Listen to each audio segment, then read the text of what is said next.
Sir வணக்கம் வணக்கம். நல்லா இருக்கீங்களா சார்? வணக்கம் சார். நல்லா இருக்கீங்களா? உடம்புல பார்த்துக்கோங்க. நல்லா இருக்கும் நல்லா இருக்கும். உள்ள சார் இன்னைக்கு இன்னைக்கு பருவமழை சொல்லுங்க சாரல் சார். தொடங்கி இருக்குமே எப்படி இருக்கு? சார் இப்போ போன வாரம் வரைக்கும் கிருஷ்ணகிரி, தருமபுரி மாவட்டங்கள்ல மழை பெய்யும்னு சொல்லியிருந்தீங்க. அதே மாதிரி அங்க பெங்களூர் வரைக்கும் நல்லா ரீச் ஆயிருந்துச்சு. ஓகே இப்போ இன்னைக்கு பெங்களூர்ல கடுமையான மழைன்னு சொல்றாங்க. ஓகே. அதே சமயம் இப்ப என்ன முன்னேற்றம்னா எங்களுக்கு நம்பிக்கை பிறந்திருக்குன்னா, குற்றாலத்துல நல்ல நீர்வீழ்ச்சியில அருவியில நல்ல தண்ணி கொட்டுது. அதே சமயம் மேற்கு தொடர்ச்சி மலைப்பகுதிகள்ல சாரல் ஆரம்பிச்சிருக்குதுங்க. Okay okay. நேத்து மண் நனையாத மழை மாதிரி பெஞ்சிட்டு இருந்துச்சு. அப்பப்போ பிசு பிசுன்னு லைட்டா ஒரு அப்பப்ப புகையா பிசு போயிட்டு பிசுன்னு இருந்தது. லைட்டா புகை ஆமாங்க. புகையா. அப்படியே ஒரு ட்ரெஸ்லிங் மாதிரி அப்படியே போயிட்டு இருந்துச்சு. இன்னைக்கு ஓரளவுக்கு ரோடு நனைஞ்சு தண்ணி வர்ற மாதிரிக்கு வந்திருக்கு. ஓகே மேற்கே ஓகே. போக போக கொஞ்சம் நல்லா இருக்குங்க. இன்னைக்கு கொஞ்சம் நம்பிக்கை பிறந்திருக்கு. தென்னை விவசாயிகளுக்கு எல்லாத்துக்குமே கொஞ்சம் நம்பிக்கை பிறந்திருக்குங்க. ஆமா ஆமா. இப்போ இன்னைக்கு பாத்தீங்கன்னா அவலாஞ்சிலேயே 8 சென்டிமீட்டர் வரைக்கும் பெஞ்சிருக்கு. இப்போ காலையில இருந்து இப்போ நைட் வரைக்கும். சரிங்க. எமரால்டு, அப்பர் பவானி எல்லாமே நல்ல மழை. 2 சென்டிமீட்டர் இருந்து 8 சென்டிமீட்டர் வரைக்கும் பெஞ்சிருக்கு இப்போ அங்கே. Okay okay. அதனால அங்கேயும் நம்பிக்கை வந்திருக்குன்னு சொல்லியிருக்காங்க. சரிங்க. ஆனால் இப்போ பார்த்தீங்கன்னா வடகிழக்கு மாநிலங்கள் எல்லாமே வெள்ளப்பெருக்கு ஏற்பட்டுருக்கு. வெள்ளப்பெருக்கு ஏற்பட்டுட்டே இருக்குது. தொடர்ந்து வெள்ளப்பெருக்கில் தான் இருக்குது. மும்பை பார்த்தீங்கன்னா கடுமையான வெள்ளப்பெருக்கு. ஏற்கனவே கடந்த வாரம் ஒரு வெள்ளப்பெருக்கு, இந்த வாரம் ஒரு வெள்ளப்பெருக்கு. இது எனக்கு ஒரு சந்தேகம் சொல்லுங்க சார். நீங்க சொல்லுங்க சார். இப்போ தெற்கு கேரளால ஆரம்பிக்க வேண்டியது வடக்கு போய் மும்பையில பெய்யுது. தெற்கு ஏன் பெய்யல? Okay okay. அதாவது பருவமழை அந்தமானுக்கு முன்னாடியே அது தென்சினக்கடல்ல இருந்து தான் அது தென்மேற்கு பருவமழை தொடங்கும். தென்சினக்கடல்ல இருந்து அப்படியே தாய்லாந்து வளைகுடா அந்த தென்கிழக்கு ஆசிய நாடுகள் அப்படியே அந்தமான் பகுதிகளுக்கு மே மாதம் அந்த 16, 17 தேதியில் தொடங்குனுச்சு. அப்புறம் அப்படியே பார்த்தீங்கன்னா நமக்கு மே இறுதியில் எதிர்பார்த்தோம் 28. ஆனால் அந்த நேரத்தில் ஏன் தொடங்கலன்னு பார்த்தீங்கன்னா அங்கே சிஸ்டங்கள்லாம் ஸ்ட்ராங்காக இருந்துச்சு. காற்றை திசை மாற்றி வச்சுட்டே இருந்துச்சு. அதாவது அந்த தென்கிழக்கு ஆசிய நாடுகள் தான் வியட்நாம், கம்போடியா, அந்த லாவோஸ், சீனா, அப்படி இந்த தைவான், பிலிப்பைன்ஸுக்கு வடக்கு உள்ள அந்த தென்சீன கடலுக்கு வடக்கு உள்ள நாடுகள் எல்லாமே வலுவாக இருந்துச்சு. அப்போ பார்த்தீங்கன்னா சீனாவில எல்லாம் கடுமையான வெள்ளப்பெருக்கு ஏற்பட்டுட்டே இருந்துச்சு அந்த நேரத்துல எல்லாம். அப்போ அங்கே சிஸ்டம் ஸ்ட்ராங்காக இருக்கிறதுனால காற்றை அங்கே திசை மாற்றி வைத்திருந்துச்சு. அதாவது பசிபிக் பெருங்கடலும் ஒரே வெப்பம். பசிபிக் பெருங்கடல் என்ன வெப்பமோ ஆசிய பக்கம், அதே வெப்பம் தான் இந்திய பெருங்கடல்லையும் இருக்குது இப்போ வெப்பம். அதனால ஒரு சிஸ்டம் அங்கே உருவானதுன்னா ஒரு சிஸ்டம் இங்கே உருவாகும். அங்கே வீக்காக இருக்கும்பொழுது இங்கே உருவாகும், இங்கே வீக்காக இருக்கும்போது அங்கே உருவாகும். அப்போது பருவமழை தொடங்குற நாள் பார்த்தீங்கன்னா அது அப்படியே கொஞ்சம் கொஞ்சமாக முன்னேறி வரும்பொழுது நமக்கு ஜூன் முதல் வாரத்தில் தான் தொடங்குனுச்சு. லேட்டாக 4ஆம் தேதி. 4ஆம் தேதி தொடங்கும் பொழுது அங்கேயும் ஒரு சிஸ்டம் இருந்துச்சு, இங்கேயும் ஒரு சிஸ்டம் இருந்துச்சு. ஆனால் இங்கே வீக் சிஸ்டமாக இருந்துச்சு. லட்சத்தீவில் வீக் சிஸ்டமாக இருந்துச்சு, அங்கே ஸ்ட்ராங்கான சிஸ்டமாக இருந்துச்சு. அப்புறம் அந்த நேரத்தில் அது வெப்பசலனத்துடன் கூடிய தென்மேற்கு பருவமழையை தமிழ்நாட்டில் கொடுத்து சுமார் அந்த ஜூன் மாதத்தில் ஒரு 59, 65 வரைக்கும் கூட சராசரி கூடுதல் மழைப்பொழிவு கொடுத்துச்சு. ஆனால் அது கேரள எல்லையோர மாவட்டங்களில் இல்லை, ஆனால் தென் மாவட்டங்களில் கொடுத்துச்சு. கன்னியாகுமரி, திருநெல்வேலி, தென்காசி மாவட்டத்தில் கொடுத்துச்சு. அந்த மழையும் எங்கே அதிகமாக கொடுத்துன்னு பார்த்தீங்கன்னா அந்த நாலுமுக்கு, ஊத்து, காக்காட்சி, இந்த பாபநாச நீர்பிடிப்பு பகுதி, கன்னியாகுமரி மாவட்டங்களில் கொடுத்துச்சு நல்லா. அப்புறம் அந்த பருவ முன்னேறத்துல ரொம்ப ஸ்லோவா முன்னேறிச்சு நீலகிரி மாவட்டம் வரைக்கும். அப்போ சிஸ்டம் இங்க இல்ல. அப்போ சிஸ்டம் ஒரு வீக்கான ஒரு சிஸ்டமா இருந்ததுனால அது பெயரளவுல காற்று மட்டும் தான் தொடங்குனுச்சு. பருவமழையா வரல. காற்று மட்டும் அதிகமான காற்று வீசுச்சுங்க. ஆனா மழை இல்ல. காற்று மட்டும் அடிச்சுது. காற்றால மட்டும் இருந்துச்சு, மழை இல்ல. காரணம் என்னன்னா அதுல காற்றுல ஈரப்பதம். அதாவது ஆஸ்திரேலியாவில இருந்து காத்து வருது. அதுக்கு நம்ம ஏறினது இங்க ஆஸ்திரேலியாவில நமக்கு வர்ற காத்து ஆஸ்திரேலியாவில இருந்து மடகாஸ்கர் தொட்டு, மடகாஸ்கர்ல இருந்து ஆப்பிரிக்கா போய், ஆப்பிரிக்காவில இருந்து அதாவது அந்த நம்முடைய சோமாலியா போய் தொட்டு, ஏடன் வளைகுடா தொட்டு, அங்கிருந்து திரும்பி கேரளாவில் ஏறி ஆரியங்காவும் ஆரல்வாய் கணவாய் வழியாக அப்படியே பாலக்காட்டு கணவாய் வழியா மைசூர் வழியாகவும் தமிழ்நாட்டில் ஏறி வங்கக்கடலில் இறங்கி போனிச்சு சீனாவுக்கு ஒரு ரவுண்டு. ஆனால் இந்த காற்று ஃபுல்லாக நீர் ஆவி, அதாவது இட்லி பானையிலேருந்து வரக்கூடிய நீர் ஆவி தான். அந்த ஆவியை நீராக மாற்றுறதுக்கு போதுமான குளிர்ச்சித்தன்மை கிடைக்கல. ஆமா, அது நீராவியை நீராக மாற்றுறதுக்கு குளிர்ச்சி வேணும். ஏற்கனவே மரங்கள் எல்லாம் காஞ்சு போய் கிடந்துச்சு. ஒரு பச்சையமே இல்லை. அதில் நீராவியை வெளியிட முடியாத அளவுக்கு அதில் இருக்கு. குளிர்ச்சித்தன்மை வேணும்னா மரங்கள் நீராவி வெளியிடணும். நீராவியும் நீராவி வெளியிடல. ஒரு உயரழுத்தம் இருக்கணும் ஒரு குளிர்விக்கிறதுக்கு. இல்லைன்னா காற்று சுழற்சி, காற்றை திசை மாற்றணும். காற்றுல ஒரு முறிவு ஏற்படணும். திசையும் வேகமும் மாறும் பொழுது அது உயரழுத்தமா மாறும். மேலடுக்கு போகும்பொழுது என்ன ஆகும்னா மேலடுக்கு மேலே போக போக குளிர்ச்சி கிடைக்கும் வானத்துல. அப்போ மழையா மாறும். இது எல்லாமே செட் ஆகல. எப்பொழுதுமே அந்த தொடங்குறப்போ ஒரு மழை பெய்யும் சார். அதுக்கப்புறம் அதுக்கப்புறம் பருவமழை முன்னேறிட்டு இருக்கிறதுனால அதுக்கப்புறம் அந்த நேரத்தில் கிடைக்கலன்னா அப்புறம் முன்னேறக்கூடிய ஊரில் தான் கிடைக்கும். அப்போ வந்து முதல்ல தொடங்குறப்ப கேரளாவில் கிடைக்கும், அப்புறம் இல்லைன்னா அடுத்து ஆந்திராவுக்கு தான், அப்புறம் ஆந்திர பிரதேசம் கர்நாடகான்னு முன்னேறி இதுதான் சிஸ்டம் சார். சிஸ்டம் வந்து கேரளாவில் தொடங்கி அப்படியே ஆந்திரா டெல்லி வரைக்கும் அப்படியே மூவ் ஆகி போயிட்டு இருக்கும். சிஸ்டம் வந்து கேரளாவில் தொடங்கும். ஆனா சென்ற வருஷம் பாத்தீங்கன்னா ஏமன் ஓவன் போச்சுங்க, எல்லாமே ஆப்போசிட் ரியாக்ஷன் ஆச்சு. ஆமாம், அப்போ வந்துங்க ஸ்ட்ராங்கான சிஸ்டம் உருவானாலே எப்பொழுதுமே ஒரு விதி இருக்குது. வங்கக்கடலில் ஒரு சிஸ்டமோ அரபிக்கடலில் ஒரு சிஸ்டமோ உருவானால் வடக்கு வடமேற்கு திசையில் தான் நகரும். அது அதாவது இந்த 23 நிலநடுக்கோட்டுக்கும் வடக்கு 23 டிகிரிக்கும் இடைப்பட்ட பகுதியில் உருவாகக்கூடிய சிஸ்டம் எல்லாமே வடக்கு வடமேற்கு திசை தான். கேரளாவில் உருவானால் அது வந்து ஏமன் ஓமன் போகும், ஏடன் வளைகுடா வரைக்கும் போகும், அப்படி போகும். ஆனால் வீக் சிஸ்டமாக ஒரு தாழ்வு நிலையாக இருந்தால் அப்படியே ஒட்டியே இருக்கும். பிக்கப் கடலோட பதிரிஞ்சு பிக்கப் ஆனால் தான் வண்டி பிக்கப் ஆகி ஸ்டார்ட் ஆயிரும். அப்பதான் அங்க போகும். இந்த வருஷம் அந்த மாதிரி பிக்கப் ஆன சிஸ்டம் எதுவும் உருவாகல. ஸ்ட்ராங்கான புயல்கள் உருவாக வாய்ப்பு இருக்காங்க சார். அதாவது அரபிக்கடல சிஸ்டம் வந்து உருவானாலும் அந்த கேரளாவை அதாவது கேரளாவை ஒட்டியோ அல்லது கர்நாடகா ஒட்டி உருவாகி வேகமாக குஜராத் போயிடும். ஆனால் விலகி போகிறதுக்கு வாய்ப்பு இல்லை இந்த வருஷம். ஏன்னா அங்கே டெம்பரேச்சர் குறைஞ்சிருச்சு சார். இப்போ எங்கள் ஏமன் ஓமன் பக்கம் டெம்பரேச்சர் குறைஞ்சிருச்சு. அங்கிருந்து நீரோட்டம் வந்து வங்கக்கடல் கூட தெற்கு பகுதிக்கு வருது கன்னியாகுமரி வழியா. அதாவது நெகட்டிவ் ஒடி உருவாகிட்டு இருக்கு. அதாவது இது வடகிழக்கு பருவமழை அபரிவிதமாக கொடுப்பதற்கு சாதகமாகிட்டு இருக்கு. ஆனால் தென்மேற்கு பருவமழை வெப்பம் 31 டிகிரி இருக்கு கேரளா ஒட்டி மத்திய அரபிக்கடல்லாம். ஆனால் இப்போ வடகிழக்கு மாநிலங்கள் பெஞ்சு வட இந்தியாவெல்லாம் இப்போ வந்து சிஸ்டம் வந்து குஜராத்தில் இருக்குது. அதனால தான் குஜராத் மகாராஷ்டிராவில் அதிக மழை பெஞ்சிட்டு இருக்கு. அதாவது சூரத் பகுதியிலேருந்து மும்பை வரைக்கும் ரத்னகிரிக்கு வடக்கே அதிக மழை பெஞ்சிட்டு இருக்கு. இந்த சிஸ்டம் உடனே போகாது சார். இந்த சிஸ்டம் 8ஆம் தேதி 9ஆம் தேதி வரைக்கும் குஜராத்தில் இருந்து திரும்ப வெள்ளப்பெருக்கு தான் குஜராத். அடிக்கடி சொன்னீங்க, போன மாசத்திலிருந்து சொல்றீங்க ஒவ்வொரு மாசத்திலையும் கடைசி 15 நாட்கள் மழை பெய்யும். ஆமாம், போன மாதம் 28 இருந்து முதல் வாரம் வரைக்கும் இருக்குன்னு சொன்னால் அந்த ஸ்பெல் தான் இது. ஆனால் உங்களை நம்பிக்கை கொடுக்காது. ஆனால் அதாவது திருப்தி கொடுக்காது, நம்பிக்கை கொடுக்குன்னு சொன்ன இந்த மழை. ஆமாம், இன்னைக்கு உங்களுக்கு நம்பிக்கை கொடுத்துருக்குல்ல, அதே தான் நம்பிக்கை கொடுத்துருக்கு. ஆனால் திருப்தி கொடுக்காது, நம்பிக்கை கொடுக்கும். இருந்தாலும் போன வருஷத்துடைய வறட்சி வந்து இந்த வருஷம் இல்லைங்க. டேம்களில் தண்ணி ஓரளவுக்கு ஸ்டோரேஜ் இருக்கு. ஆமாம், இனிமேல் வந்து விவசாயம் பண்ணலாமா அப்படிங்கிறத எல்லாருடைய கோரிக்கையும்.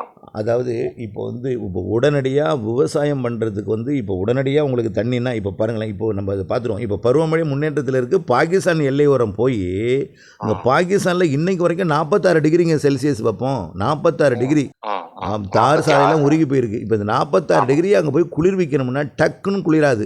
அதுக்கு ஒரு 10 நாள் எடுத்துக்கும். இப்போ ஆமாம், அதனால நம்மளுக்கு 18ஆம் தேதி வரைக்கும் அந்த சிஸ்டம் அங்கே தான் போகும். எங்கன்னா குஜராத்தில் உருவாகிறது 5ஆம் தேதியிலிருந்து 16 18ஆம் தேதி வரைக்கும் ஒரு கேப்பு, ஒரு வறட்சியான ஒரு மீண்டும் ஒரு நம்பிக்கை இழப்பு, மீண்டும் ஒரு மனக்குழப்பம். அந்த எல்னினோன்னு சொல்கிறாங்களே, ஓ இதுதான் எல்னினோ, அப்போ இந்த வருஷம் வறட்சி தானா அப்படின்னு ஒரு மறுபடியும் மழை, இந்த நம்பிக்கை இப்போ வந்துருக்குல்ல.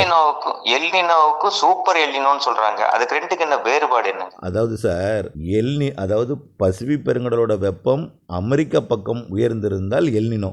இன்னைக்கு வரைக்கும் ஆசியா பக்கம் தான் வெப்பம் உயர்ந்திருக்கு, அமெரிக்கா பக்கம் வெப்பம் உயர்ந்திருக்குது.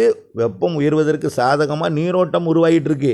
எத்தனை டிகிரி சார் உயர்ந்திருக்கு? அதாவது உலக வெப்பமயமாதலை தடுப்பதற்கு பாரிஸ் ஒப்பந்தம் 1.5 டிகிரி வெப்பநிலையை குறைக்கணும்னு சொன்னாங்க, ஒரு திட்டம் போட்டாங்க. ஆனால் இப்போ 3 டிகிரி வெப்பம் உயர்ந்து போயிட்டு இருக்கு.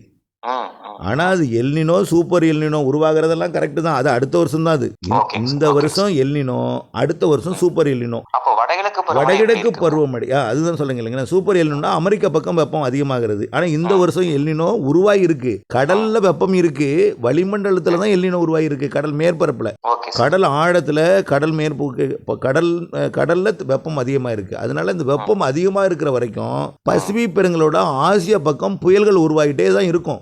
இப்போ புயல்கள் இப்போ இந்த கேப் விட போதுன்னு சொல்ற பாருங்க. அந்த 8ஆம் தேதியிலேருந்து 18ஆம் தேதி வரைக்கும் ஒரு கேப் கிடைக்கும் போது பார்த்தீங்களா, அந்த கேப் ஏன் விழுவுதுன்னா பசிபிக் பெருங்கடலில் சூப்பர் புயல் உருவாகி தைவானுக்கும் ஜப்பானுக்கும் இடையில அந்த சீன பகுதியை போய் கடுமையாக தாக்க போகுது. 250 கிலோமீட்டர் ஸ்பீடில் அதான் 250 300 வரைக்கும் கூட போகலாம். ஏன்னா வரக்கூடிய இந்த 8லேருந்து 18க்குள்ள. அதனால ஆஸ்திரேலியாவில் நமக்கு வர்ற காற்று என்ன ஆகும்னா, நமக்கு வராமல் இந்தோனேஷியாவிலேருந்து அப்படியே திரும்பி போயிடும். அதனால தான் இங்கே தென்மேற்கு பருவமழை மழை தொய்வடையும் 8லேருந்து 18. அதாவது ஆஸ்திரேலியாவிலேருந்து இந்தியாவுக்கு வர வேண்டிய காற்று ஆஸ்திரேலியாவிலேருந்து சுமத்ரா தீவு வழியாக வடகிழக்கு மாநிலங்கள், தென்கிழக்கு ஆசிய நாடுகள் நோக்கி போயிடும்.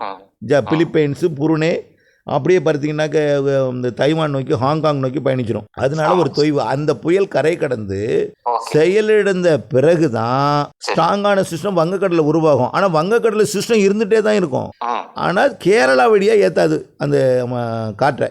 எப்படி போகும்னா அந்த இந்தோனேஷியா வர்ற காற்றை வடக்கு நோக்கி கொஞ்சம் இழுக்கும். அப்போ வந்து ஒடிசா, மேற்கு வங்கம், வடகிழக்கு மாநிலங்களுக்கு மழை தரும். கேரளா வழியாக ஈர்க்காம வழியை வந்து வங்கக்கடல் வழியாக வச்சிருக்கோம். கேரளாவிலிருந்து நியூஸ் கேட்டோம்னா அங்கேயே கடுமையான வறட்சின்னு தான் சொல்றாங்க. இல்லை, கேரளா வழியாக எப்போ கேரளாவில் மழை பெஞ்சாதுன்னா நமக்கு குளிர்ந்த காற்று வரும். இப்போது நம்ம ஆமாம், அதனால கேரளாவில் இன்ன வரைக்கும் மழை பெய்யல. உண்மைதான் அது. நம்ம பொதுவான நீதி எப்படின்னா, எப்போ நம்ம வந்து இப்போ நம்ம அதாவது நம்முடைய பாலக்காட்டு கணவாயிலேருந்து விவசாயிகள் எப்போ கேட்கும்பொழுது பல வருடமாக கேட்குற கேள்வி என்னன்னா, பருவமழை தொடங்கிட்டு சார், ஆனால் தீவிரம் இல்லம்பாங்க. நான் வந்து தொடங்கினப்ப பெய்யலைன்னா பாகிஸ்தான் எல்லையோரம் போய் பருவமழை தொடங்கி வச்சுட்டு இருந்து காற்று களையணும். அதுக்கப்புறம் தான் நாடு முழுவதும் பரவலாகும் பருவமழை. அது வரைக்கும் முன்னெடுத்துட்டு போற வேலையில மட்டும்தான் இருக்கும் அந்த காற்று. அடுத்தடுத்த ஊர்களுக்கு தான் மழை பொழிவு கொடுக்குற முன்னோக்கி போயிட்டு தான் இருக்கும் அந்த சிஸ்டம். அதனால அங்க போய் பாகிஸ்தான்ல எப்போ செயலிழக்குதோ, சிஸ்டம் போய் மழை பொழிவை கொடுத்து அங்க குளிர்விக்குதோ, அதுக்கப்புறம் 18ஆம் தேதிக்கு அப்புறம் தான் அடுத்த சிஸ்டம் உருவாகி ஸ்ட்ராங் ஆகும். மந்த் எண்டிங் ஜூலை இறுதியிலே ஒரு 12 நாள், ஆகஸ்ட்ல 10 நாள், 12 நாள் இருக்கும்னு வச்சுங்களேன். ஆகஸ்ட்ல இவ்வளவு பெரிய கேப் இருக்கவே இருக்காது கண்டிப்பா. பொதுவா நம்ம நீங்க எப்போ கேள்வி கேட்டாலும் நம்ம என்ன சொல்லியிருக்கோம்னா, போன வருஷம் மட்டும்தான் ஜூன் மாதம் அணை நிரம்பும் நம்ம முன்கூட்டியே சொல்லியிருந்தோம் நீண்டகால அறிக்கையில கூட. ஆனா இந்த வருடம் நம்ம முன்கூட்டியே சொல்லியிருக்கணும். எப்போ சொல்லியிருக்கோம்? நிறைய கேள்விகள் வந்து என்னன்னா, மேற்கு தொடர்ச்சி மலைப்பகுதியில் உள்ள அணைகள் நிரம்புமா? கண்டிப்பாக ஜூலை மாதம் இப்போ பெய்கிற சாரலை விட ஜூலை 18க்கு மேல வரக்கூடிய சாரல், சோலையாறு நீமு மலை, அதான் தொகுப்புகள் பூராமே இனி ட்ரையா இருக்கு. கண்டிப்பா. அதாவது நேற்றைக்கு முன்தினம் 8 சென்டிமீட்டர் பெஞ்சிருக்கு வால்பாறை சின்ன கல்லாறு. அந்த சின்ன கல்லாறு இன்னைக்கு வந்து 10 சென்டிமீட்டருக்கு மேல பெஞ்சிருக்கு இன்னைக்கு. இப்போ ஒவ்வொரு ஸ்பெல்லும் பாத்தீங்கன்னா, தெற்கு இருக்கும்போது வடக்கு இருக்கிறது இல்லைங்க, வடக்கு இருக்கும்போது தெற்கு இருக்கிறது. சீரான ஒரு மழை இல்ல. அதுதான் சீரான மழை இல்லாத காரணம்னா சிஸ்டம் 2 இருக்கு. இப்போ ஒன்று ஒடிசா கிட்ட ஒரு சிஸ்டம் இருக்கு, இன்னொன்று குஜராத்தில் இருக்கு. காற்று 2ஆ பிரிச்சு வச்சிருக்கு. ஒடிசா கிட்ட மட்டும் சிஸ்டம் ஸ்ட்ராங்கா இருந்தால் மட்டும்தான் கேரளா வழியா நுழையும். குஜராத்தில் இருந்தால் கேரளாவுக்கு வராது. லட்சத்தீவு வழியா நேராக குஜராத் ஓடிடும். அப்போ குஜராத் சிஸ்டம் செயலிழந்துடும். எப்படின்னா இந்த 8ஆம் தேதி. அதுக்கு அடுத்தது 18ஆம் தேதிக்கு மேல வரக்கூடிய சிஸ்டம் ஒடிசா, மேற்கு வங்க சிஸ்டமா தான் இருக்கும். சென்னையில கூட மழை பெஞ்சிருக்குங்க. அது வெப்பசலன இடிமழை, தென்மேற்கு பருவமழை. ஆமா, அது வந்து ஆந்திர பிரதேச தெற்கு கரையோரத்துல இங்கிருந்து உருவாகி போய் அங்க இருக்கிற சிஸ்டம் தான் இப்ப மேற்கு வங்கத்துல மழை பெய்யும். கோவை வடக்கு பெய்யும் போது கோவை தெற்கு பெய்யறது இல்லைங்க. கோவை வடக்கு பெய்யறது வெப்பசலன மழை. பாலக்காட்டு கணவாயில பெய்யறது தென்மேற்கு பருவமழை. ஆமாங்க. அது வந்து சாரல் வந்து மடத்துக்குளம் வரைக்கும் ரீச் ஆகும் சார் எங்களுக்கு. மடத்துக்குளம் வரைக்கும் ரீச் ஆகும். ஆமா, அது வரைக்கும் ரீச் ஆகும். அது ஹெவியா வரும்போது மடத்துக்குளம் ரீச் ஆகும். ஆமா, அதான் வரும். ஹெவியா வரும்போது மடத்துக்குளம் முக்கோணத்தோட சரி. உடுமலைப்பேட்டைக்கே கொஞ்சம் கஷ்டம். முக்கோணம் தான் எப்போதும் 3 ஸ்பெல் சொல்லுவாங்க சார் தென்மேற்கு பருவமழைய. ஆமா, இது ஃபர்ஸ்ட் ஸ்பெல் என்ன எடுத்துக்கலாங்களா? இதை வந்து ஃபர்ஸ்ட் ஸ்பெல்னு எடுத்துக்கலாமே தவிர நீங்க அடுத்த ஸ்பெல் உடனே எதிர்பார்ப்பீங்க. உடனே எதிர்பார்க்க முடியாது. 18ஆம் தேதிக்கு மேலதான். 18ஆம் தேதி என்னன்னா, எல்லா மக்கள் வந்து அடுத்த விவசாயம் பண்ணலாமா இல்ல, எல்லாருக்கும் சொல்றது ஒண்ணே ஒண்ணு. அதான் எல்லாருக்கும் சொல்றது ஒண்ணே ஒண்ணு. இது ஒரு நம்பிக்கை கொடுக்கும் மழைன்னு ஏற்கனவே சொல்லிட்டோம். இடையில ஒரு 10 நாள் கேப் போடணும், அதையும் சொல்லியிருக்கிறோம். முன்னாடியே சொல்லியிருக்கிறோம். அது 18ஆம் தேதிக்கு மேலே பிக்கப் ஆகும்னா எந்த மாடலும் அதை காட்டாது. இப்போ இன்னொரு 5-6 நாள் கழிச்சு காட்ட ஆரம்பிக்கும். ஒரு 10 நாள் கழிச்சு மாடல்லாம் காட்ட ஆரம்பிக்கும். அப்போ ஒரு நம்பிக்கை. விவசாயிகள் வந்துங்க அடுத்து வந்து இந்த 5ஆம் தேதி 7ஆம் தேதிக்கு மேல ஆரம்பிக்கலாம் அறுவடையெல்லாம் நீங்க பக்காவும் பண்ணலாம். ஒண்ணுமே பண்ணது. ஆனா ஒண்ணு 9, 10, 11 வெப்பசலன இடிமழை பொழிவு இந்த பக்கம் பெய்யும். அதாவது பாலக்காட்டு கணவாயை தவிர்த்து வடக்கு, நீங்க கோயம்புத்தூர் வடக்கு, திண்டுக்கல் மாவட்டத்துக்கு கிழக்கு, அதாவது நத்தம், இந்த பக்கம் பெய்யும் வெப்பசலன இடிமழை பொழிவு பெய்யும் போது. அங்கிருந்து வரக்கூடிய மழை வெப்பசலன இடிமழையா மாறும். எப்படின்னா 9, 10, 11, 12 அந்த நாள்ல அங்க ட்ரை ஆகும். உங்களுக்கு ட்ரை ஆகும் பொழுது இங்க வெப்பசலன இடிமழை பெய்யும். உங்களுக்கு கடுமையான வறட்சி சந்திச்சுதான் பொள்ளாச்சேரி இந்த அளவுக்கு வந்து தென்னை மரத்தை நிக்குதுங்க. ஆமா, நிச்சயமா. மறுபடியும் ஒரு வறட்சி சந்திக்க விவசாயிகளுக்கு எல்லாருக்கும் அல்ல அதெல்லாம் எல்லோருக்கும் சொல்றது என்னன்னா, இப்ப இருக்கிற சாரல் மாதிரி இப்ப இருக்கிற சாரல் வரும்னு நான் முன்னாடி சொல்லிட்டோம். மீண்டும் ஒரு 10 நாள் கேப் விடும். அதுல நம்பிக்கை இழக்காதீங்கன்னு சொல்லியிருக்கிறோம். அதனால மாத இறுதியில ஸ்ட்ராங் ஆகும். அது அணைகளுக்கு நீர்வரத்தை கொடுக்கும். ஆனால் நிரம்புன்னு அதுல சொல்ல முடியாது. நிரம்பாது. அதுல நிரம்பாது. ஆகஸ்ட் முதல் வாரத்திலிருந்து பிக்கப் ஆகும். அதுல ஒரு 5 days கேப் கொடுக்கும். மீண்டும் ஆகஸ்ட் இறுதியிலிருந்து நீங்கள் நிரம்பிட்டுன்னு நினச்சிடலாம். நிச்சயமாக ஓகே ஆகஸ்ட் இறுதி டேம் நிரம்ப தொடங்கும். மேட்டூர்லாம் செப்டம்பர் முதல் வாரம் நிரம்ப தொடங்கும். அதான் சார். இப்போது ஆகஸ்ட். மேட்டூர் டேமை பொறுத்த வரைக்கும் ஆகஸ்ட் எப்போதுமே ஆடிப்பெருக்கில் நம்ம ஆடிப்பெருக்கிலேயே மேட்டூர் டேம் திறக்க முடியாமல் ஆடிப்பெருக்கு கொண்டாடுறதுக்கு மட்டுமே தனி திறந்து விட்டுருக்காங்க பல வருடம். அப்போ அந்த வருடம்லாம் எல்லினோ பயம் இல்லாமல் அச்சுறுத்தல் இல்லாமல் இருந்துச்சு. அந்த வருடமும் எல்லினோ இருந்து தான் இருந்துச்சு. இப்போ பெரும் அச்சுறுத்தலாக இருக்குது, அவ்வளோதானே தவிர இந்த வருடம் கண்டிப்பாக ஆகஸ்ட் இறுதியில் கர்நாடகா டேம்லேருந்து தண்ணி மேட்டூருக்கு வரும். செப்டம்பர் தென்மேற்கு பருவமழை ஆந்திர பிரதேச கரையோர ஓரத்தில் தமிழ்நாடு ஒட்டிய பகுதியில் உருவாகும். அது எல்லாமே கேரளா வழியாக தான் இருக்கும். இப்போது ஒடிசாவில் உருவானா கர்நாடகா கேரளா வழியாக போகும். வடக்கு ஒடிசாவில் வடக்கு ஆந்திர பிரதேசில் உருவானா தெற்கு கர்நாடகா கேரளா, மத்திய ஆந்திர பிரதேசில் உருவானா கேரளா வழியாக தான் போகும். தெற்கு ஆந்திர பிரதேச நீரோட்டங்கள் எப்படி இருக்குங்க சார் இந்த வருஷம்? அதான் இப்போது கடல் நீரோட்டம் வந்து தென்மேற்கு பருவமழையை முன்கூட்டியே வடகிழக்கு பருவமழையை முன்கூட்டியே தொடங்கும். ஏன்னா வங்கக்கடலோட தெற்கு பகுதி வெப்பம் உயர்ந்திருக்கு. வங்கக்கடலோட நிலநடுக்கோட்டு பகுதி தெற்கு பகுதி, அதாவது நிலநடுக்கோட்டு பகுதியும் உயர்ந்திருக்கு. குமரிக்கடல் அது உயர்ந்திருக்கு நிறையா. ஏன்னா போன வருஷம் வந்து ஒரு புயல் உருவாகி இலங்கையை துவம்சம் பண்ணி அந்த நீரோட்டத்தை பிடிச்சிட்டே சென்னை வரைக்கும் போயிங்க, அப்படியே போய் டிசால்வ் ஆயிடுச்சு. ஆமா, அப்பவும் அந்த உலக வானிலையில் உள்ள எல்லா மாதிரிகளும் வந்து இந்த புயலை காட்டப்படவே இல்லை. இவங்க வந்து சொல்லவே இல்லை இலங்கையை கடக்கும், இலங்கை கிட்ட ஒரு புயல் உருவாகும்னு சொல்லவே இல்லை. அவங்க வந்து எல்லாமே பிடிச்சிட்டு தான் இந்த பக்கம் வந்துச்சுங்க. ஆமா, உள் மாவட்டங்கள்ல மழை பெய்யலைனாலும் அந்த கோஸ்டல் ஏரியா மட்டும் பெஞ்சிட்டு போயிடுச்சு. இந்த வருஷம் அப்படி இல்லை. எப்பொழுதுமே எல்னினோ காலம் எல்லாமே வெள்ள பாதிப்பை ஏற்படுத்தும் கடலோரம். உதாரணத்துக்கு 2015 நீங்கள் பழைய வேற சென்னை வெள்ளம்லாம் நீங்கள் பார்க்க வேண்டாம். சென்னை வெள்ளம் ஏற்பட்ட பொழுது டெல்டாவிலும் வெள்ளம் ஏற்பட்டது 2015. அதே நேரத்தில் எல்லா மாவட்டங்களுக்கும் சராசரி கூடுதல் மழை பொழிஞ்சுது சார். கிழக்கு அதிகமா மழை பெய்யும் போது மேற்கு குறைவா இருக்கும். குறைவா தான் இருக்கும் எங்களுக்கு எப்பவுமே. இல்ல இந்த வருஷம் மாவட்டங்கள் வந்து எப்பவுமே வந்து அங்க 20 சென்டிமீட்டர் பெஞ்சாதான் எங்களுக்கு 10 சென்டிமீட்டர் பெய்யும். ஆமா, இந்த வருஷம் வெள்ளம் ஏற்படும் பொழுது அங்க கொஞ்சம் கூடுதலா தான் பெய்யும். அதனாலதான் நம்ம என்ன சொல்றோம்னா வறட்சி பாதிப்புங்கிறனாங்க. அப்படி இல்லை. இந்த வருஷம் எப்படி இருக்கும்னா அரபிக்கடல் வெப்பம் உயர்ந்திருக்கு, குமரிக்கடல் வெப்பம் அதிகமா இருக்கு, பசிபிக் பெருங்கடலுக்கு சமமா இருக்கு. அங்க எல்னினோ அமெரிக்கா பக்கத்தில் வெப்பம் உயர்ந்துன்னு வச்சுங்களேன். இந்த வருஷம் சூப்பர் எல்னினோ வந்து டிசம்பர் தென்மேற்கு வடகிழக்கு பருவமழை முடிய போற கண்டினாங்க சூப்பர் எல்னினோ உருவாக போகுது. அதுவரை எல்னினோ தான் ஆசியா பக்கம் வெப்பம் உருவாயிருக்கும். ஆசியா பக்கத்திலிருந்து நிகழ்வுகள் வரும். வங்கக்கடல் ஸ்ட்ராங்கா இருக்கிறதுனால வங்கக்கடல் சிஸ்டம் உருவாகும். இந்த வருஷம் வந்து பரவலாவே மழை இருக்கும் தென்னிந்தியாவிற்கு.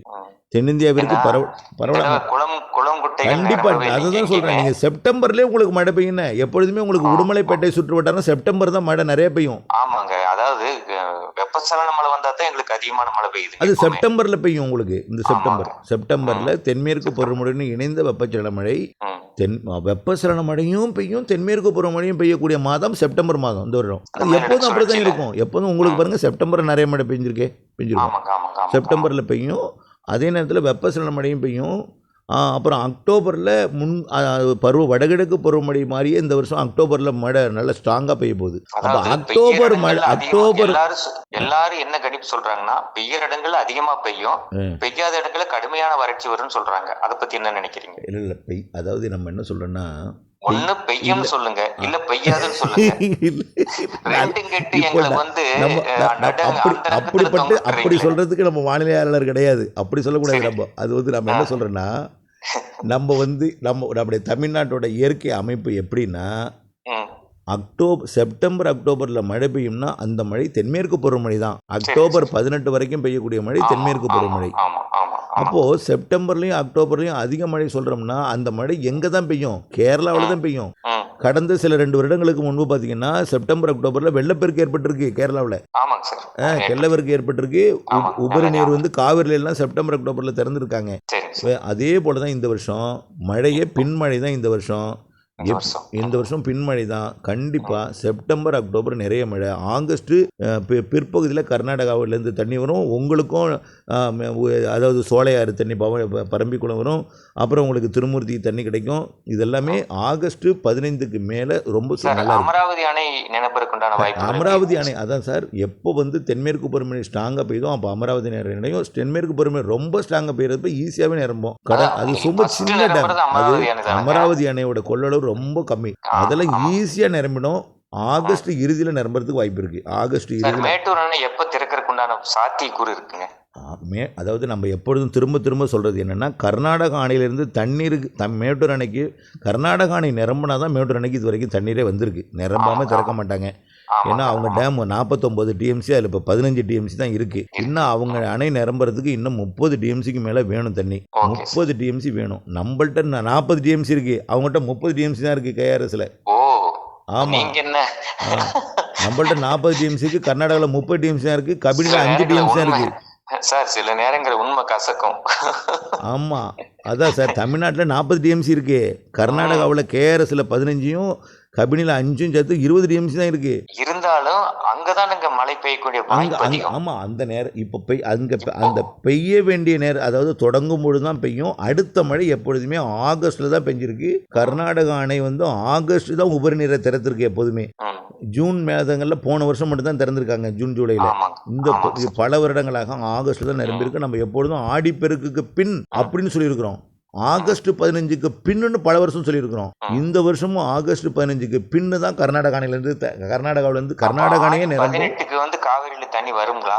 ஆகஸ்ட் 17 ஆடிப்பெருக்கு 17 ஆடிப்பெருக்கு கொண்டாடுவதற்காக ஒரு 2000 கனஅடி காவிரியில் கொஞ்சம் அடியில் போய் கீழே போய் கொண்டாடுறதுக்கு தண்ணி இருக்கும். ஏன்னா திறக்க மாட்டாங்க. ஏன்னா கர்நாடக அணை நிரம்புனா தான் காவிரிக்கு வர்றதுக்கு ஒரு சாத்தியக்கூறு. இந்த 7-8 வருஷத்துக்கு முன்னாடி பாத்தீங்கன்னா பைப்ல லாரியில் கொண்டு வந்து தண்ணி நிறுத்தி அந்த திதி கொடுக்கறவங்க எல்லாம் பண்ணாங்க. அதே போல காவிரி ஆத்துங்கரையில் இல்லை, இந்த வருஷம் அப்படி இருக்காது. நிச்சயமாக ஒரு 2000 கனஅடி கண்டிப்பாக திறப்பாங்க ஆடிப்பெருக்குக்கு, அப்போ வரும். ஆனால் கர்நாடக அணை என்னுடைய நிரம்பும் கர்நாடக அணையிலேருந்து தண்ணி திறக்கிற ஒரு சூழல் எப்போ ஏற்படும்னா ஆகஸ்ட் இறுதி தான். ஆகஸ்ட் இறுதியில் திறக்கக்கூடிய தண்ணீர் செப்டம்பர் மாதத்தில் வந்து நல்லாவே ஏற்றும் விறுவிறுன்னு. சார், கர்நாடக அணை வந்து 49 டிஎம்சி, ஒரு 11,500 கனஅடி ஒரு டிஎம்சி, ஒரு நாள் 24 பெஞ்சா ஒரு சிஸ்டம் வந்து 2 நாள்ல நிரப்பி லட்சக்கணக்கான தண்ணி வந்திருக்கு. வீணாவும் போயிருக்கு. 4 நாள் அந்த டேம்லாம் நிரம்புறது ஒரு சாதாரணமான ஒரு சிஸ்டம் வருவானா 4 நாளே நிரம்பும். அதனால் ஆகஸ்ட் இறுதி செப்டம்பர் முதல் வாரத்தில் நல்ல தண்ணி வந்து நிரப்பும் மேட்டூர். அதில் வந்து கவலைப்பட வேண்டாம். ஆனால் இந்த குறுவைக்கு அடுத்த போகம் நல்லாயிருக்கும். பருவமழையை பொறுத்த வரைக்கும் கண்டிப்பாக வரக்கூடிய 18க்கு பிறகு இப்போ இருக்கிற சாரில் விட கொஞ்சம் கூடுதல் சாரில் இருக்கும். இடையில கேப் 10 நாள் இருக்கும், அது உண்மை. அது கொஞ்சம் மனது விடாமல் நீங்கள் இருக்கணும். அதுக்கப்புறம் 18ஆம் தேதிக்கு அப்புறம் மழை ஆரம்பிக்கும் பொழுது பிக்கப் ஆகும். மாத இறுதியில் ஸ்ட்ராங் ஆகும். டேம் நிரம்புறது எல்லாமே சின்ன சின்ன டேமெல்லாம் நிரம்புறது தென்மேற்கு பருவமழை காலத்தில் அந்த ஆகஸ்ட் முதல் 2 வாரத்தில் நிரம்பும். ஆகஸ்ட் இறுதியில் பல பெரிய அணைகளுக்கு நிரம்புவதற்கு வாய்ப்பு இருக்குது. கர்நாடக அணையை நிரம்பணும்னா ஆகஸ்ட் இறுதி தான். கர்நாடக அணையிலேருந்து தண்ணி வர்றதெல்லாம் ஆகஸ்ட் இறுதியிலேருந்து வர தொடங்கும். மேட்டூருக்கு அதிக நீர் தண்ணி கொடுக்கணும்னா கர்நாடக அணையிலேருந்து தொடர்ச்சியாக வரக்கூடிய நீரை பொறுத்திருக்கு. கண்டிப்பாக செப்டம்பர் முதல் வாரத்துக்குள்ளார மேட்டூர் நிரம்புவதற்கு வாய்ப்பு இருக்குது. ஆழ்துளை கிணறு இருக்கிறவங்களாம் பண்ணலாம் இல்லைங்களா? ஆழ்துளை கிணறுக்கெல்லாம் பண்ணலாம். ஆனால் ஆழ்துளை கிணறு பண்ணாலும் மேல் மழை இல்லாததுனால கொஞ்சம் செழிப்பில்லாத ஒரு இதாக இருக்குது. அது எல்லாமே நம்மளுக்கு வந்து ஆகஸ்ட் 18க்கு மேலே, சரி ஜூலை 18க்கு மேலே அந்த கொஞ்சம் மழை கிடைக்கும் பொழுது, ஜூலை இறுதி ஆகஸ்ட் முதல் வாரம் 2வது வாரம், 2வது வாரத்தில் கொஞ்சம் 5 நாள் கேப் இருந்தாலும் 3வது 4வது வாரம்னா நல்ல மழை இருக்கும். அப்போது ஆமாம், அதனால் இப்போ வந்து பாலக்காட்டு கணவாயில் இந்த எல்னினோங்கிற ஒரு மனசில் இருக்கக்கூடிய ஒரு பீதி அச்சம் காரணமாக உலக வானிலை ஆய்வு நிறுவனம் அதான் சொல்லியிருக்காங்க, இந்திய வானிலையும் அதான் சொல்லியிருக்காங்க. பல்வேறு ஊடகங்கள் இது பெரிய அளவில் இதே பேசுபொருளாக பேசிட்டே இருக்காங்க. வந்து முதல்ல அறிக்கை வரும்போது தென்மேற்கு பருவமழை பற்றி, தென்மேற்கு பருவமழை 60% பெய்யாதுன்னு சொன்னாங்க. ஆமாம், ஆமாம். அப்புறம் வந்து பெய்யும். இந்த குழப்பத்துக்கான காரணம் எல்னினோ தானோ? இல்லை, எல்னினோ இன்னும் உருவாகவே இல்லை சார். எல்னினோ உருவாகிருக்கு. கடல்ல இன்னும் ஆசியா பக்கம் வெப்பம் உயர்வா இருக்கிறது காரணம் எல்னினோவா? எனக்கு தான் சொல்கிறேன். நீங்கள் எடுத்து பார்த்த எந்த வித நீங்கள் உங்கள்கிட்ட இருக்கிற எந்த ஒரு ஆப் எடுத்து பார்த்தாலும் வெப்ப ஆப்பை பார்த்தீங்கன்னா ஆசியா பக்கம் தான் வெப்பம் உயர்ந்திருக்கு. அமெரிக்கா பக்கம் வெப்பம் 31 டிகிரி 30 டிகிரி இருந்தாலும் குறைவான பரப்பில் தான் இருக்குது. ஆசியா பக்கம் பெரும்பரப்பில் இருக்குது வெப்பம் உயர்வான பரப்பு. ஆனால் நீரோட்டம் திரும்பி இருக்கு. வரப்போகுது எல்னினோ உறுதி. அடுத்து சூப்பர் எல்னினோக்கும் வாய்ப்பு இருக்கு. ஆனால் இன்னும் எல்னினோ உருவாகலை. வடகிழக்கு பருவமழை காலத்தில் தான் எல்னினோவே ஸ்ட்ராங் ஆகும். அப்புறம் அடுத்த வருஷம் மே மாதம் வகையை ஜனவரி பிப்ரவரி மார்ச்சில் தான் சூப்பர் எல்னினோ உருவாகும். அதான் சார், கணிக்கிறவங்க எல்லாருமே பெஞ்சா அதிகமாக பெய்யும், இல்லாட்டி சுத்தமாகவே பெய்யாது. அந்த டாக் தான் வந்துட்டு இருக்குங்க சார் எல்லா பக்கம், எல்லா சேனல்களிலும். அதாவது நம்ம அந்த மாதிரி சொல்கிறதுக்கு வந்து ஒரு இதாக இல்லை. அதாவது போன வருடம் நம்ம ஒன்று அவர்கள் நம்பிக்கைக்காக ஒன்று சொல்கிறோம். போன வருடம் எல்லா உலக வானிலை வரைபடங்களும் வங்கக்கடலில் ஒரு சிஸ்டம் உருவாகி அது மலேசியா பார்க்க போகும். அங்கே போய் அந்த மலேசியாவுக்கும் இந்தோனேஷியாவுக்கும் இடையில போய் புயலாக மாறும்னாங்க. அதை பற்றியே போயிட்டு இருந்தாங்க. நம்ம தான் சொன்னோம் இப்படியும் நடக்கலாம் அப்படின்னு ஒன்று போட்டு ஒரு புதுசாக ஒரு படத்தை வரைஞ்சி இலங்கைக்கு கொடுக்க தெற்கேந்து வடக்காக போடும் பொழுது இலங்கைக்கு கடுமையான எச்சரிக்கை கொடுத்தோம். அப்போ சத்தியம் டிவியில் கேள்வி கேட்டுட்டு இருக்கும்போது, சார் இப்போ இலங்கையை பற்றி பேசுவோம், நம்ம கூட பெரிய பாதிப்பு இல்லை, இலங்கையை பற்றி பேசணும்னா இது இலங்கை தானே அப்புறம் பார்த்துக்கொண்டாங்க. ஆனால் உலகமே பேசும் அளவிற்கு, கூகுள் மேப்பை மாற்றும் அளவிற்கு, கூகுள் வரைபடமே தலைகீழாக புரட்டி போகிற அளவுக்கு பெஞ்சு வெள்ளப்பெருக்கு நிலச்சரிவு. அதே போல தான் இந்த வருடம் வரக்கூடிய நாட்கள் உலக வானிலை வல்லுநர்கள் கணிக்க முடியாமல் இருக்கும். ஆனால் எல்லாராலையும் கணிக்க முடியாதுன்னு சொல்ல முடியாது. ஒருமித்த கருத்து இருக்காது. எல்லாரும் ஒருத்தன் மழை பெய்யுமா ஒருத்தன் பெய்யாதும்பாங்க. ஆகவே இந்த மாதிரி ஒருத்தர் அதிகபட்சமான பேர் பெய்யாதுன்னு சொல்லும்போது குழப்பத்தை ஏற்படுத்துது, அவ்வளவுதான். ஆனால் நீங்க சொல்றது ஆகஸ்ட் இறுதியில எல்லா அணைகளும் நிரம்பிடும் சொல்றீங்க.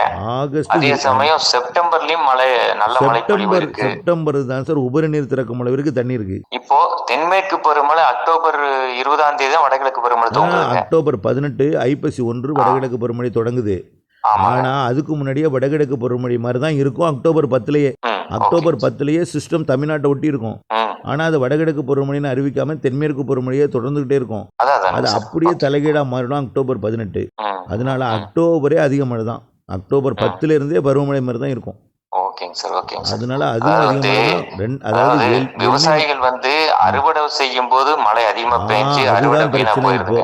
அதனால இப்ப பருவம் தவறி மழை பெய்யும் போது விவசாயம் செய்யலாமா வேண்டாமா இந்த கேள்விகள்லாம் எல்லாரும் கேட்கறாங்க. இப்ப நம்ம என்ன சொல்றோம்னா, இப்போ மழை பொழியும், ஆனா நாம நினைக்கும் போது பெய்யாது. அதுக்கு நாம் என்ன செய்யணும்னா மழை நீரை சேகரிக்கணும். நிலத்தடிகளை செலுத்தணும். இப்போ இருக்கக்கூடிய பண்ணை குட்டைகளை ஆழப்படுத்தலாம், அகலப்படுத்தலாம், கரையை பலப்படுத்தலாம். குறிப்பாக கடலோர மாவட்டங்கள் ஆழப்படுத்தணும், அகலப்படுத்தணும், பலப்படுத்தணும். அது உள்ளேயே அதாவது கடலோர மாவட்டங்கள் வெள்ளம் பாதிக்கப்படைஞ்சாதான் உள்ள மழையே உங்களுக்கு போதுமான மழையே கிடைக்கும். இந்த வருடம் அப்படிப்பட்ட மழை இருக்கு. 2015 போலவே எல்லா மாவட்டங்களையும் கடலோர மாவட்டங்கள் பெய்து பல வருடங்களை சொல்லலாம். 2015 சில பேரால மறக்க முடியல. 2015 அது டெல்டாவுக்கும் அந்த நேரத்தில் மழை பெஞ்சதுல டெல்டாவுக்கும் புயல் வந்துச்சு. அது எப்படின்னா சென்னையில் ஏறின மழை, சென்னையில் ஏறின காற்று டெல்டாவுக்கும் பெஞ்சு ராமநாதபுரம் வழியா கடலுக்குள்ள போய் இறங்கி இலங்கைக்கு முடிஞ்சு அந்த காற்று சுழற்சி காத்து. அதனால் எல்லா மாவட்டங்களுக்குமே அதிக மழை பெஞ்சுது. அதுக்கப்புறம் இந்த அடுத்தடுத்த நிகழ்வுகள்லாம் கன்னியாகுமரி வரைக்குமே மழை பொழிவு கொடுத்து அதிகமாக இந்த வருஷம் எல்லா மாவட்டங்களுக்கும் இருக்குது. இந்த ஜூலையை கடத்திட்டா போதும். ஜூலையில் கடத்தினா என்ன சார் மழை கூடாது. 18ஆம் தேதிக்கு அப்புறம் மாறும். அது நம்பிக்கையும் கூடுதல் ஏற்படுத்தும். இப்போ இருக்கிற நம்பிக்கையோட கூடுதல் ஏற்படுத்தும். ஆகஸ்ட்டில் இன்னும் கூடுதல் நம்பிக்கை ஏற்படுத்தும். அணைகளுக்கு அதிக நீர் வரத்துனா ஆகஸ்ட் இறுதி எப்போது இதுவும் அப்போ தான் சொல்லியிருக்கோம். எப்பொழுதும் ஆகஸ்ட் 15 ஆடிப்பெருக்கு, ஆகஸ்ட் 3 தான் ஆடிப்பெருக்கு. அன்னைக்கு தான் நம்ம நிரம்புன்னு சொல்லியிருக்கோம். இந்த வருஷம் பிரச்சனைக்குரிய காலத்தில் அப்போ நம்ம எதிர்பார்க்க முடியாது. ஒரு 15 நாள் தள்ளி போடலாம். ஒரு 15 நாள் தள்ளி போடலாம். 20ஆம் தேதி சொல்லலாம். ஆகஸ்ட் இறுதி வாரம் நிரம்பலான்னு சொல்லலாம். செப்டம்பரில் நிச்சயம் உபரிநீர் திறக்கும் மழைக்கு மழை இருக்கும். அக்டோபரில் வடகிழக்கு பருவமழை போலவே மழை இருக்குது. அக்டோபர், நவம்பர், டிசம்பர், ஜனவரி 4ஆம் தேதி, 5ஆம் தேதி, 8ஆம் தேதி வரைக்கும், ஜனவரி 15 வரைக்கும் கூட மழை இருந்துட்டு தான் இருக்கும். அப்போ இந்த தடவை வடகிழக்கு பருவமழை நன்கா இருக்கு. அதே சமயம் தென்மேற்கு பருவமழை 15ஆம் தேதிக்கு மேலதான் சேர்த்து பெய்யும். தாமதமா சேர்த்து பெய்யும். ஓகேங்க சார். நல்ல ஒரு டிஸ்கஷன் இருந்துச்சுங்க. நன்றி. மனதில் இருந்த அத்தனை குழப்பங்களும் நீங்கி இருக்குங்க. கொஞ்சம் சந்தோஷமா இருக்கு. விவசாயிகளுக்கு சொல்வது என்னன்னா, தாமதம் போகும், அதாவது பருவம் தப்பி பெய்கிற மழை அறுவடையை பாதிக்கும். அதுக்கான முன்னேற்பாடுகளை செஞ்சுக்கலாம். அவ்வளவுதான். ஓகேங்க சார். நன்றிங்க சார். நன்றி.